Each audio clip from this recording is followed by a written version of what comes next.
এক ছিল ডলফিন, তার নাম ছিল ডলি।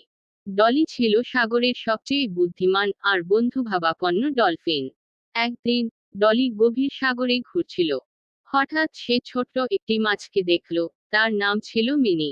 মিনি খুব ভয় পেয়েছিল কারণ সে একা একা পথ হারিয়ে ফেলেছিল। ডলি কাছে এসে মিনিকে জিজ্ঞাসা করল, তুমি এত ভয় পাচ্ছ কেন, মিনি? মিনি কাঁদো কাঁদো গলায় বলল, আমি আমার পরিবারের সাথে সাঁতরাতে সাগরের একদম গভীরে গিয়েছিলাম, কিন্তু আমি পথ হারিয়ে ফেলেছি। এখন জানি না কিভাবে ফিরে যাব। ডলি মুচকি হেসে বলল, কিছু চিন্তা করো না, আমি তোমাকে তোমার পরিবারের কাছে ফিরিয়ে দেব।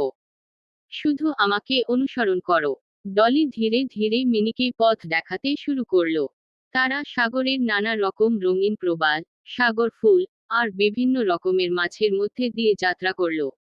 ডলি মিনিকে নিরাপদ রাখার জন্য সবসময় তার পাশে ছিল এবং তাকে দুঃসাহসিক গল্পগুলো বলছিল যাতে মিনি ভয় পেয়ে না যায়।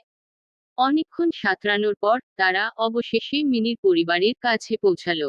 মিনি খুব খুশি হলো এবং ডলির প্রতি কৃতজ্ঞতা জানালো।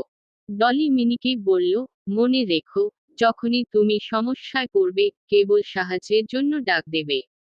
বন্ধুরা সব সময় একে অপরকে সাহায্য করতে আসে, আর নিজের বুদ্ধিমত্তা আর সাহস নিয়ে সব সময় এগিয়ে যাবে। এই গল্পটি আমাদের শেখায় যে বন্ধুত্ব আর সাহায্য করা খুব গুরুত্বপূর্ণ।